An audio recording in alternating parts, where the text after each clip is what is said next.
Assalamualaikum warahmatullahi wabarakatuh. Alhamdulillah, sholatu wassalamu ala rasulillah, amma ba'd. Kaum muslimin yang dirahmati Allah subhanahu wa ta'ala. Viralnya video tentang penyelenggaraan sholat Idul Fitri di sebuah tempat yang disebut bahwasanya itu adalah pondok pesantren. Pondok pesantren Az-Zaitun yang berada di Indramayu. Dan dengan viralnya video tersebut kemudian menuai kontroversi karena memang yang mereka lakukan itu sangat jauh dari tuntunan syariat Islam, terutama di dalam penyelenggaraan sholat berjamaah. Dan kemudian video tersebut direspon oleh Ketua MUI Indramayu. Bagaimana respon Ketua MUI Indramayu terhadap video yang viral tersebut? Kita simak videonya. Saya akan coba menanggapi itu. Jadi itu kan Az-Zaitun. Az-Zaitun itu pondok pesantren yang eksklusif.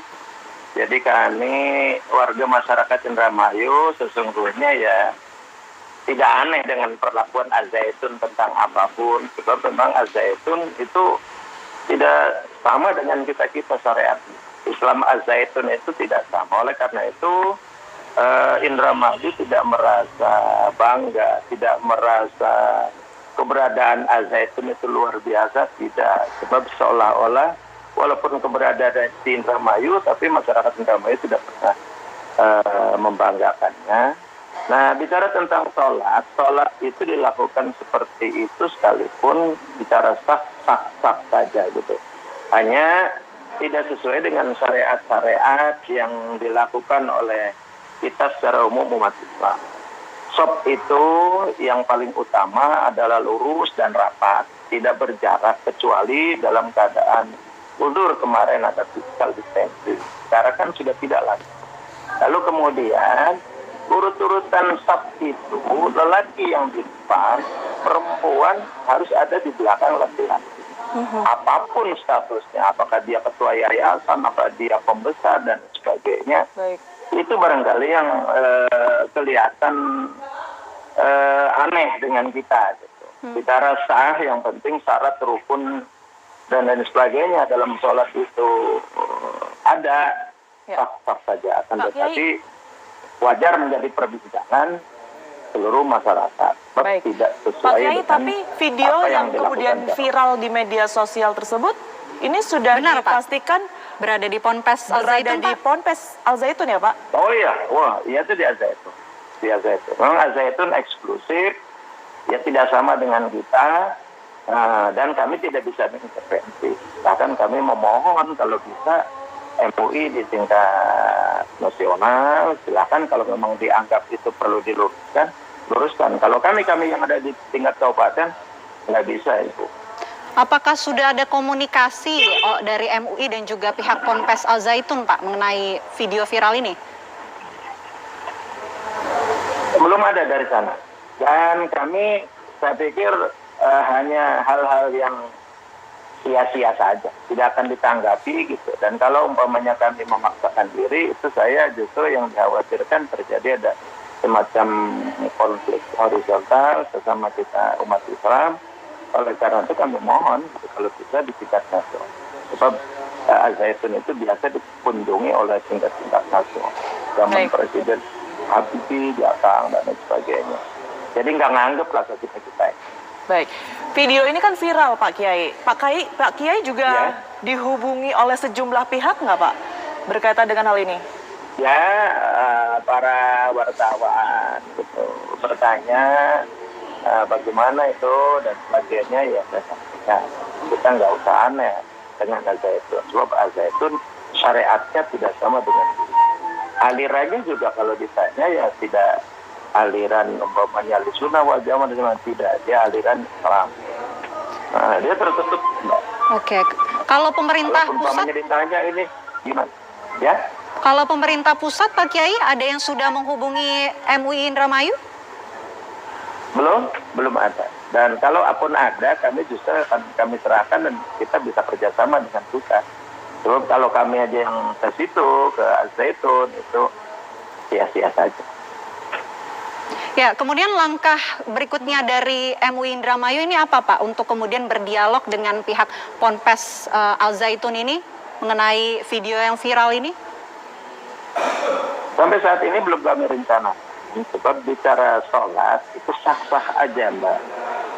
Jadi sholat itu sah tidak sah, hanya tidak sesuai dengan syariat yang berlaku di kalangan umat Islam pada umumnya. Itu aja. Jadi kelihatannya aneh, gitu kan? Ada perempuan di tengah-tengah barisan laki-laki, lalu kemudian sementara syariat itu mensunahkan, merapatkan dan meluruskan barisan, itu kan seolah-olah ada jenjangnya, ada kayak physical distancing seperti itu, padahal tidak ada. Pemerintah sudah mengumumkan, sudah menyatakan ini sudah tidak diperbolehkan.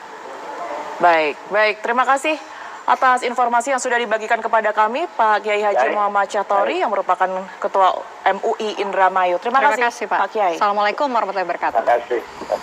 Kaum muslimin yang dirahmati Allah Subhanahu wa taala, agama Islam ini jelas pedoman untuk melaksanakan agama ini. Dan Islam ini diturunkan kepada kita, kepada manusia, bukan hanya dalam bentuk tulisan-tulisan. Bukan hanya dalam bentuk konsep-konsep cara beragama saja. Akan tetapi diberikan sekaligus seorang qudwah. Diutus manusia untuk memberikan contoh bagaimana memahami dan mengamalkan agama ini. Sehingga ketika beragama keluar dari dua hal tersebut, keluar dari pedoman dan tidak mengikuti orang-orang yang memberikan contoh, maka dipastikan dia akan tersesat. Siapapun yang mengaku beragama Islam, kemudian di dalam menjalankan agama Islam tersebut, keluar dari pedoman dan aturan agama itu sendiri, maka dipastikan dia akan berbuat bid'ah dan sesat. Begitu juga Al-Zaitun yang berada di Indramayu ini. Jelas disebutkan oleh Ketua MUI bahwasanya Al-Zaitun ini beda syariatnya dengan kita kaum muslimin.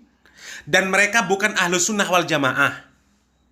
Seandainya beda syariat dan mereka bukan ahlu sunnah wal jamaah, maka jelas mereka adalah aliran sesat. Kemudian apakah masih masuk bagian dari agama Islam atau tidak? Maka itu adalah keputusan yang ada di tangan pemerintah. Kemudian kita sangat menyayangkan apa yang dikatakan oleh Ketua MUI Indramayu tersebut. Dari mulai membiarkan Al-Zaitun tetap berdiri, meskipun sudah mengetahui keanehan-keanehan yang ada di Al-Zaitun, kemudian juga menyayangkan ketika mengatakan sholat seperti itu, kalau dikatakan sah, maka sah-sah saja. Tentu ini berbahaya bagi kaum muslimin. Dan kalaupun dikatakan sah-sah saja, maka itu kan sekedar pendapat ulama. Kita melihat bagaimana praktek dari Nabi Muhammad SAW, praktek dari para sahabat radhiyallahu anhum ajma'in, para ulama rahimahullah. Adakah mereka melakukan ibadah yang seperti itu? Ini pertanyaan yang perlu kita renungkan. Tentu tidak akan kita jumpai riwayat mereka melakukan ibadah seperti itu. Dan bayangkan, beranikah Anda seandainya Rasulullah SAW kemudian hadir dan bertanya tentang perbuatan tersebut? Mengapa Anda melakukan sholat seperti itu? Kemudian Anda akan menjawab, sholat tersebut sah-sah saja. Sementara Rasulullah SAW tidak pernah memerintahkan, tidak juga pernah melakukan perkara yang seperti itu, sekalipun tidak pernah melaksanakan. Kemudian ketika ditanya oleh Rasulullah SAW, siapa yang Anda ikuti? Siapa yang Anda jadikan contoh untuk melakukan ibadah seperti itu? Apa yang akan Anda jadikan jawaban? Kalaupun Anda ingin mengemukakan uzur kenapa melakukan ibadah seperti itu, maka apa yang Anda akan jadikan sebagai uzur? Kondisi bahaya pun tidak, darurat pun tidak. Sehingga apa yang akan dijadikan uzur ketika melakukan ibadah seperti itu? Patokan kita di dalam beribadah jelas. Bahwasanya syarat diterimanya sebuah ibadah, yang pertama adalah ikhlas, yang kedua adalah muttaba'ah. Kalaulah tidak terpenuhi dua unsur tersebut, maka tinggalkan. Kalau yang pertama tidak ikhlas dan tidak muttaba'ah, maka tinggalkan. Untuk apa mengeluarkan perkataan bahwasanya apa yang mereka lakukan itu adalah sah-sah saja? Seolah-olah itu melegalkan, membolehkan ketika ada orang yang melakukan ibadah seperti itu. Maka hati-hati di dalam mengeluarkan perkataan. Dan selayaknya bagi pemerintah terkait ketika sudah jelas-jelas mengetahui bahwasannya Al-Zaitun itu Islamnya berbeda syariatnya dengan kaum muslimin, maka sudah selayaknya mengeluarkan fatwa akan sesatnya Al-Zaitun tersebut, kemudian menutup kegiatan yang ada di sana sebelum memberikan mudarat yang lebih banyak kepada masyarakat muslim. Kemudian kaum muslimin yang dirahmati Allah Subhanahu wa taala, itulah butuhnya kita memperhatikan kepada siapa kita mempelajari agama. Belajarlah agama kepada guru-guru, kepada para asatidz yang mereka selalu mengajak kaum muslimin di dalam beribadah, di dalam beragama ini kembali kepada tuntunan Al-Quran dan Sunnah dengan pemahaman para salafus soleh.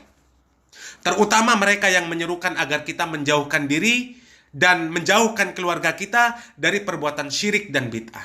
Syirik akan menghapuskan semua pahala kita, semua ibadah kita. Sementara bid'ah itu akan membuat apa yang kita kerjakan, membuat amalan kita tertolak, dan tidaklah kita diakui sebagai pengikut risalah Nabi Muhammad SAW.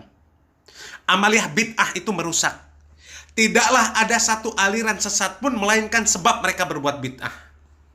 Mereka menganggap baik apa yang mereka lakukan, menganggap baik ibadah yang mereka lakukan, meskipun tidak ada perintah, tidak ada tuntunan, tidak ada contoh dari Nabi Muhammad SAW. Tidak ada juga dari para sahabat radhiyallahu anhum ajma'in. Al-Zaitun menganggap apa yang mereka lakukan itu adalah kebaikan. Mereka orang-orang Syiah menganggap bahwasanya maulid itu baik, ngalap berkah di kuburan itu baik, dan setiap ibadah-ibadah bid'ah pelakunya pasti menganggap apa yang mereka lakukan, apa yang mereka amalkan itu adalah sebuah kebaikan. Sehingga pelaku bid'ah mustahil memusuhi para pelaku bid'ah karena mereka berjalan beriringan. Tidak ada standar khusus bagi mereka untuk menentukan boleh atau tidaknya mengerjakan suatu ibadah. Menurut mereka baik, maka mereka buat. Menurut mereka baik, maka mereka kreasikan, kemudian mereka amalkan, dan mereka pula lah yang menentukan keutamaan ini, dan itu. Mereka sama-sama di dalam menjalankan agama ini, di dalam beribadah, hanya mengedepankan persangkaan semata, mengikuti akal dan hawa nafsu. Masing-masing mereka menganggap baik apa yang mereka lakukan. Wallahu a'lam bishawab. Barakallahu fikum. Wassalamualaikum warahmatullahi wabarakatuh.